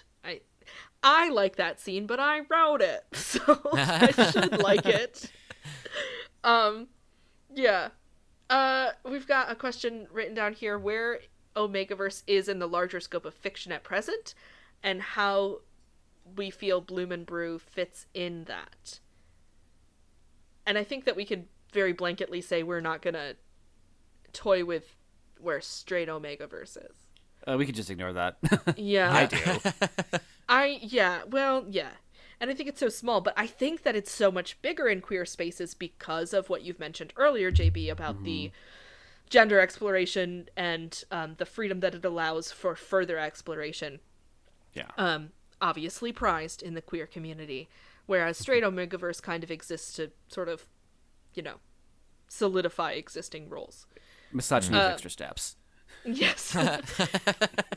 But I think that, so Bloom Brew is kind of like a baby's first Omegaverse, right? Like, first of all, a lot of Omegaverse fiction ends up being erotica. This is not erotica, nor is it porn. In fact, my mother listened to it. So she did like it. She goes, I really like it. I don't know what happened, but... And I think it's because she was talking about audio dramas in general. She's like, I've never really seen these before. But we've mentioned already that there's no other, based on my research, Omegaverse audio drama, except for Bloom Brew. Yeah, not that I've heard. Which we is kicked that door right down. A travesty. Because... audio, I love, I think we can all agree that we love, listening to things. Yes. Audio. And, audiobooks are great, but they're long, and they're not fully acted plays. And so getting to, listen to all of the characters be different people and get the ambiance and all of that stuff, adding that extra dimension just makes Omegaverse, I find it, because I read so much of it, very real, but it makes it even more real to have it sort of come to life in this way. So I hope it's the start of something new, just like in High School Musical. You mentioned that to be here with you. We can't turn this into a musical episode. We'll be here all night. Yeah, right. Also, Spotify will shut us down if I sing more than that. So. Now, you mentioned that it's a sort of like a baby's first Omegaverse, and being like, we don't play with, heats or ruts, or we don't, it's not erotica. I'm reminded of, because I talked about this, I didn't watch the whole thing, but they're the only, other than novels, which, have their own space, the only sort of, mainstream adjacent Omegaverse fiction I've seen recently was an anime called Tadaima Okaeri, I'm Home Welcome, which translates to I'm Home Welcome Home. And they also don't really do heats. They don't really do ruts. It's not very sexy. It's mostly, the couple and their kids being cute. Well, I will say that I think Davy and Ben are very sexy. Without being sexual, they are very sexy. A lot of that is how Davy's voice can dip. Thank you, JB. Yes, thank you. Well, thank you. Appreciate that. See, there you go. Stacy, not on the sexual spectrum. She's like, fuck this. Sex is horrible. I'm in charge. But, I hope I think that it follows a lot of the same rules that are in a lot of the same, the novels that have been produced. Largely, Omegaverse fiction picks up momentum in, beyond fan spaces, which I could talk about fan stuff for ages, but the function of fan fiction is entirely different. Yes. So in extended written fiction, we start to see a pickup in 2017, and then an explosion in 2020 with the larger gay romance explosion. And that's not that long, right? No. 5 years from the last explosion, and 8 overall, that's it still has so much room to grow. Yeah. So I mean, because that's when people first encounter Omegaverse and they like it, the first thing I hear some people who are just getting into it say, can someone explain to me all the rules? And I have to tell them, no, there aren't any anymore. Well, part of it is not that there aren't any. There are some, but it's not so much rules. It's okay, the first time somebody wrote sci-fi, somebody must have been like, what the fuck? This science isn't real. Explain to me what's happening, right? Similar to, when fantasy started to be canonized in the early 1900s. I'm bringing up my English professor-ness here, but I'd love to see it, though. Fantasy, as we know it now, if I say dwarf, you're picturing something. Yes. Not the case. If I say elf, you're picturing something very different. Before, around 1930. And so when we start to canonize these things, the first time we're reading a fantasy novel, when we read Lord of the Rings, it's like, okay, well, what are all the rules? But the way that genres like this work is you need to trust me, suspend your disbelief, and you will pick it up. That takes a little bit of time. And so, yeah, when people are like, well, I just don't understand it. It just doesn't make any sense. Or they have a misconception about rules and they think all of it is this thing. It's just kind of ridiculous inherently based on how a genre develops. Yeah. It doesn't really make all that much sense. Yeah, no, you're definitely right there. Yeah. I came into it initially from the less than savory side. We all did. We all did. Well, but I guess the extreme end of that spectrum, which I don't know if that definitely the case for you too.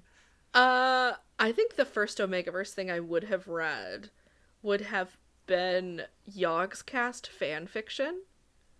Okay. In like 2013. Okay. Which is Minecraft based. Like, it was a different world. Minecraft wasn't for children yet at that point. But yeah, no, audio would have entered the space very much in an unsavory foot.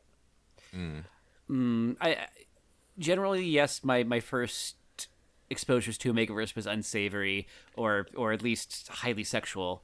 But even before that, like, my first sort of entry to like explicit romance was a Bear Shifter series that was written like when published Omegaverse wasn't quite a thing yet, but it still used like most of the Omegaverse tropes. There was still fated mates, there was still shifters, there was still Mpreg. Well, we list all these things off because they are things that are not required for Omegaverse to work, but what is more wonderful than somebody who's designed for you? Yes. What's more wonderful than being able to not have to rely on other people to build the family you want? You know, like, or somebody who wants you so badly they physically can't stand it. Like, these are things that we see in literature forever. It's not a surprise that it shows up. Yeah, none of the tropes that make up what Omegaverse is originated with Omegaverse. Like these things all happened before, and they will all happen again. Yes. But the way I describe Omegaverse is typically like, well, I think the first time I described it, I said it was a 50 pile-up of things that turned me on.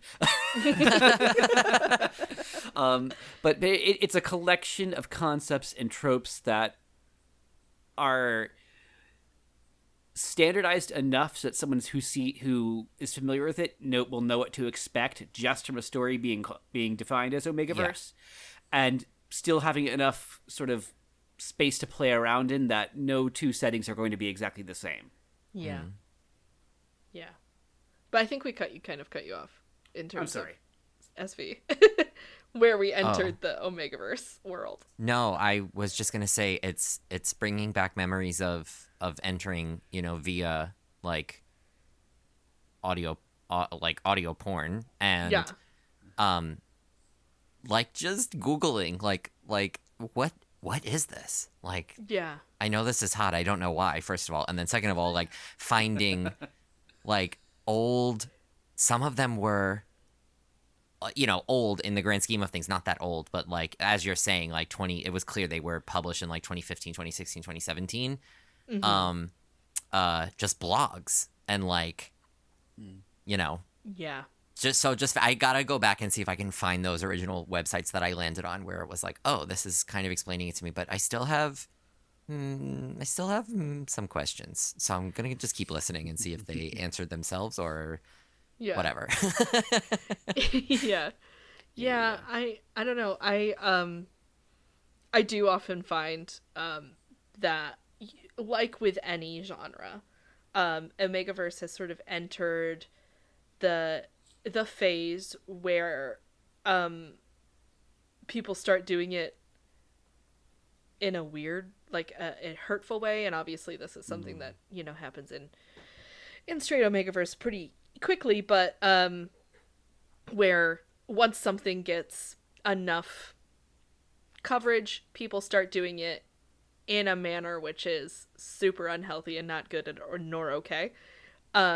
So it's gotten popular enough that it can be done poorly, which is, I guess good, but there's also so many really good things out there. So for instance, I did send this out to some of my favorite Omegaverse authors, and I do know a couple of them did listen to the show, which is so exciting. So if you guys are listening, and I'm talking to you, Nora Phoenix, thank you for listening.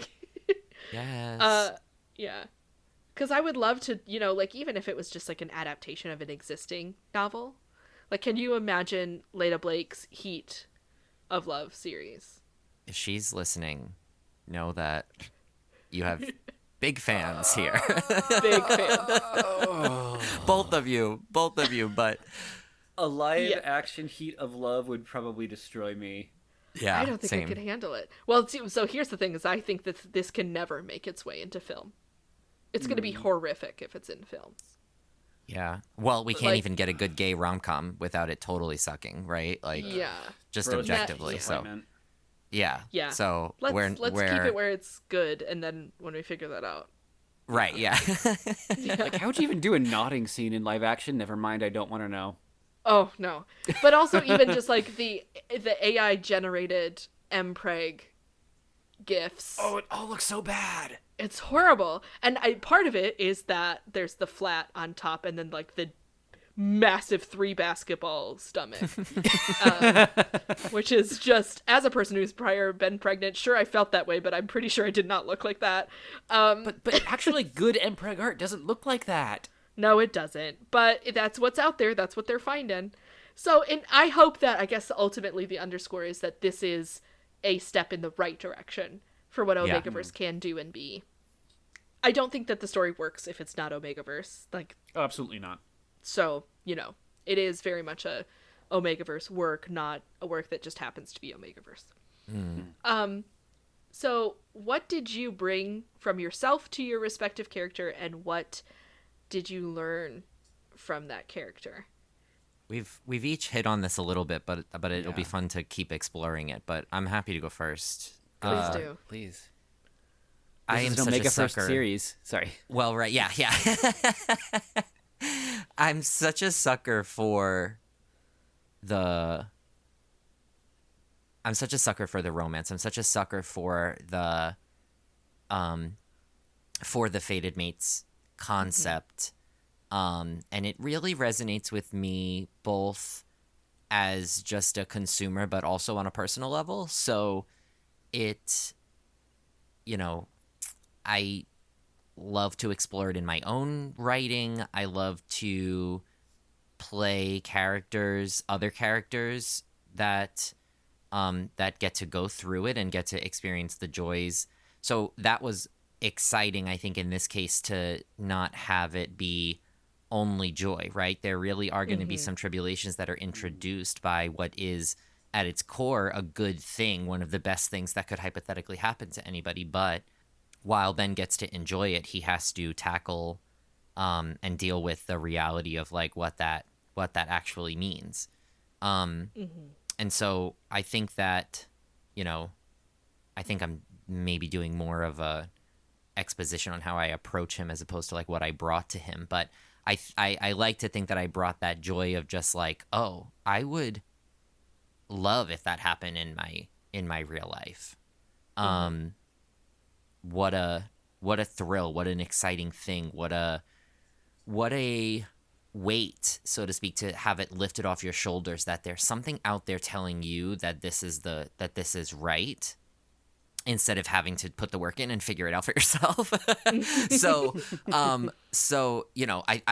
I that was easy to bring to him, because it's something that I think about a lot when I'm reading Omegaverse, especially reading anything having to do with fated mates or fated attraction or anything like that.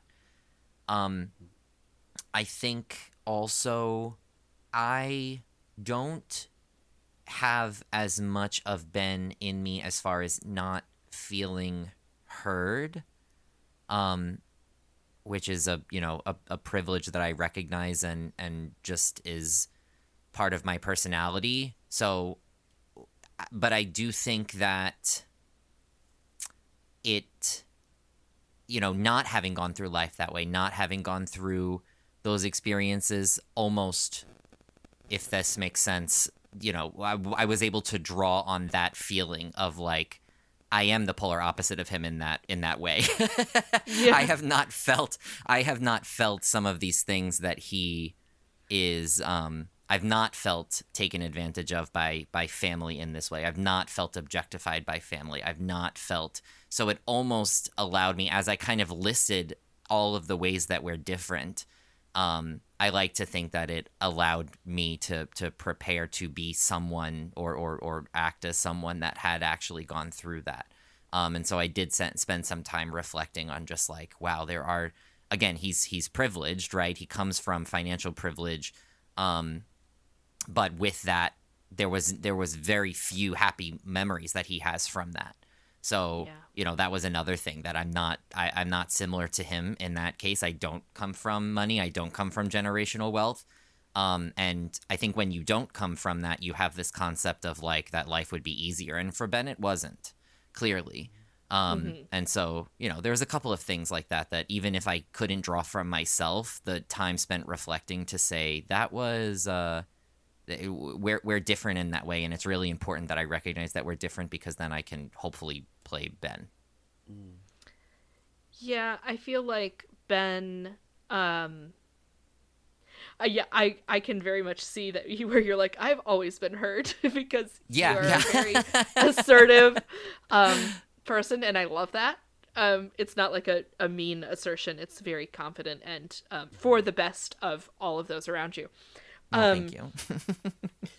But I think that Ben's, privilege, he's got the Queen Elizabeth problem, where the one thing that he could lead into all of that and be fine and be kept and be taken care of for life, but you can't have a personality or a choice. Right. You can't have both. And so that's the compromise, and that's just not a price that Ben is willing to pay. So. Yeah. What about you, JB? I'm going last. I wrote the damn thing. That's yes, of course.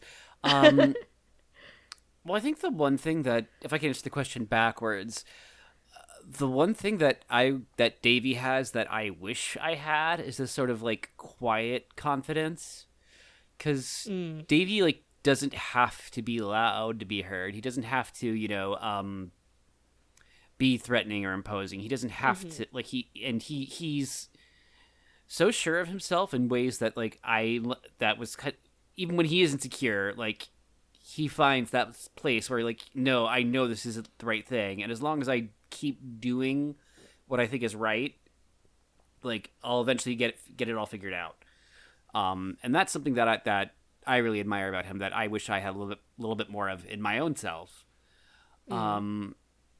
As to what I brought to him, his role in the story is, the nerd energy is there. Yes. There's definitely some of that there. That and like the fact that the scene where he talked about the chocolate oranges, for some reason that felt like so easy for me to do, just because he was just, so happily and animatedly talking about something that he loves, and the whole story behind that, and like that felt familiar to me for some reason. Those are the parts I like to write. the minuscule conversations. That's way more realistic to me than anything else. Yeah, I mean, and I think that's like when you're like first learning about a partner, like it's those little things that like really help you get to know them. It's nothing like, oh, I had this big tragedy that defined me the rest of my life. Like, no, I love chocolate oranges, and my siblings would give me theirs, and I'd like rush and it's like those like weird little like minutiae about your life that make you a real person. Yeah, because Davey needed to become a real person because he wasn't in the broadest strokes, and so he needed beyond like a big tragic backstory. Like, he grows garden on top of his building, and he likes chocolate oranges, and he's always going to order a brevet, and those little things. That, and I mean, I also think Davey does have a good sense of self-awareness that I'd like to think is somewhere in me, if not all the time. I hope and so. like and he can acknowledge where he has privilege without like having to apologize for it, but still acknowledging that it's there and it's not fair. And rather than but the thing is, they still need to find a solution. Yeah. Yeah. Which I think is a really admirable quality that like he knows the whole situation isn't fair to Ben. He also knows he can't change it overnight, but he can change he can change what he can for both his and Ben's benefit. And like also being able to find that compromise and be open to it, I think is really cool. Yeah. Yeah. I like Ben and Davy a little bit, I guess. I'm rooting for them. Yeah, I think they're gonna be okay. You know, like we end with them on a good note, but I think that we're the story to if we zoom out on their lives, I think they're gonna be okay. Yeah. Yeah. I from Stacy. Obviously, I brought a lot of me to it. It's something where I've been working on not being, I don't know, ashamed's not the right word, but something along that spectrum of how much of me is Stacy, because she is in, opposition to happiness in this story. So, like the fieriness, I wrote her in my cadence of speech because that's what I know. So, of course, that came out how I meant to say it. There's some like little things, little opinions that are in there that are me.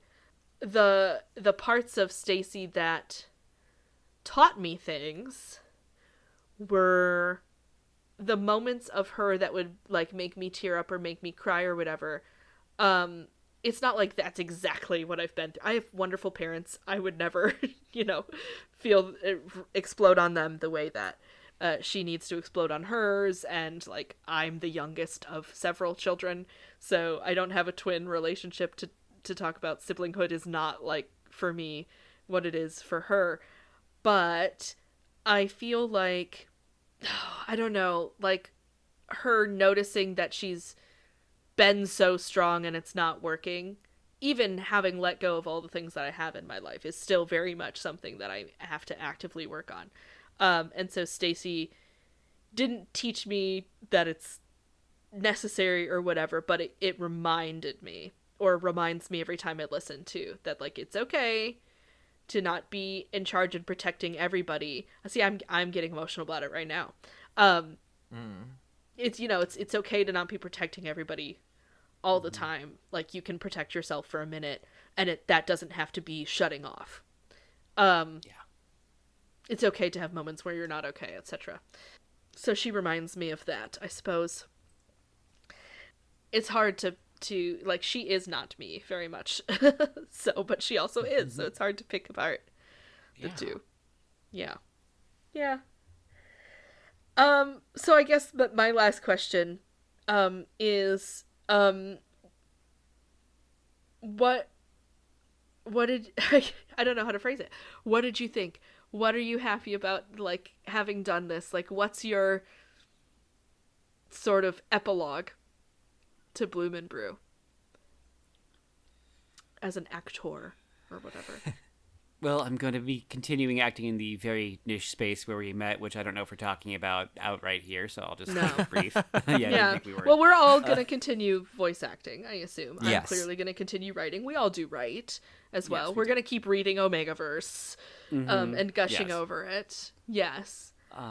But, and goals for me as an actor, I mean, I would love to get my foot in the door commercially, but that's probably not gonna happen immediately. But hey, who knows? If you're listening to this, let's get you a spot on like Hell of a Boss or something. Oh, that would be. Oh, wow. That would be. Shoot for the moon. Yeah, why not?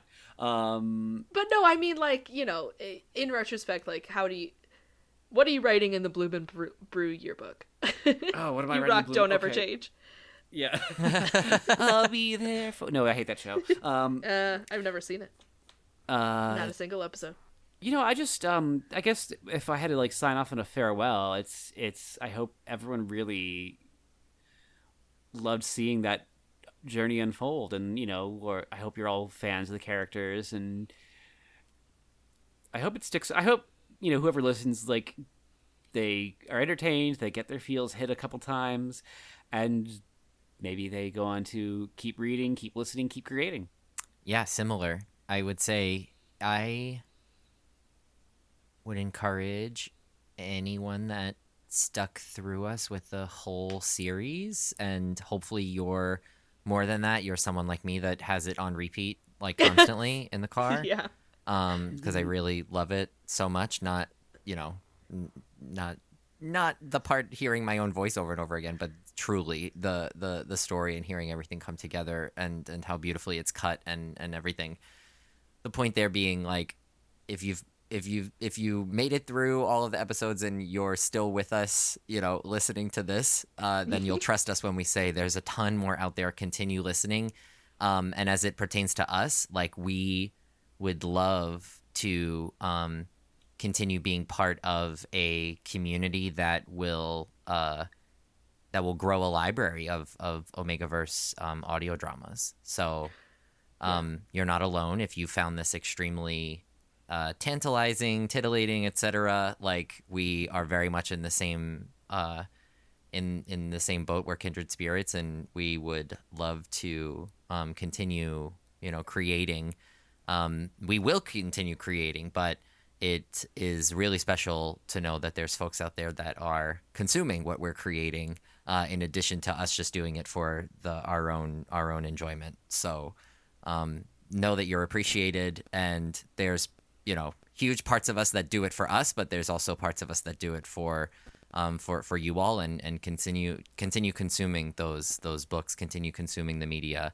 And I, for one, am excited to find or create other projects that are similar to this one, where we can keep having fun. Yeah. I think that for you've done ample amounts of teasing there, which is great.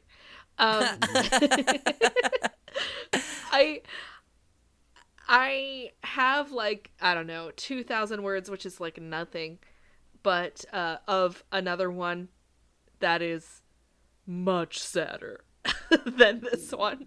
Definitely the drama, not the comedy side.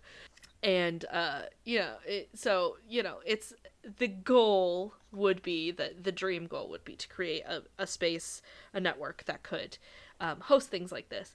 But I, in the end, simply could not ask for better collaborators. Oh, thank you. I like it. I in my writing journey, did not always value collaboration or feedback. In fact, the last, like, creative writing course I took in graduate school, in my reflection, I wrote about how, like, I just don't receive, like, feedback generally well. Not like I'm defensive, but rather that it takes a while for me to respect where the feedback's coming from, etc. Right? And that's where I was in that at that time. But in editing this project, I emailed that professor and I was like, hey, do you remember this, where I was in 2017 in my writing journey and stuff? I've learned what collaboration is, what real collaboration is. And oh my God, it's so cool.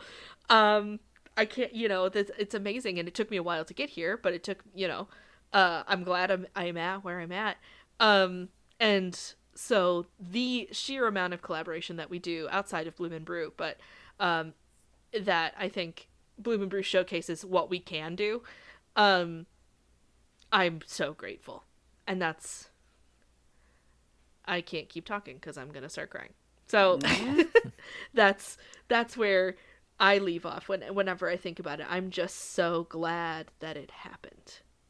And I definitely, clearly, did not do it without just copious amounts of help.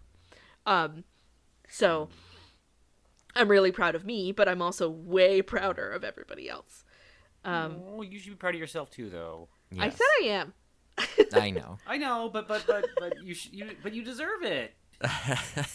I don't think anybody deserves anything. I think that's the point of it, is that like nobody comes into something deserving something. So like I earned it, sure, in some capacity, but I don't know. It wouldn't, these characters wouldn't be them without the voices, and they wouldn't be the voices without the hours that people put in reading scripts and tweaking and and picking me up off the floor when I was like, and why am I not good enough? And so yeah, it's here because people believed in it, and that's what's important. Yeah, but just to throw the love back, I mean, I could tell, like, it's from the project's infancy that this was something you were incredibly passionate about, and I think that really showed in every step of it. So, thank you. You're welcome. I am. I like Ben and Stacy.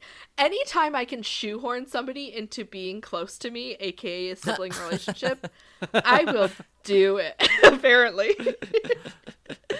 So, yeah.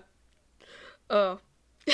Okay. Well, hopefully this was, I mean, beyond, we did end up on sort of the Omegaverse side of it, but also the production side, I hope was super useful to somebody who is looking to make something like this or in an audio fiction vein. Audio fiction's really great, and it's underrepresented in the realm of audio, period. The work has value.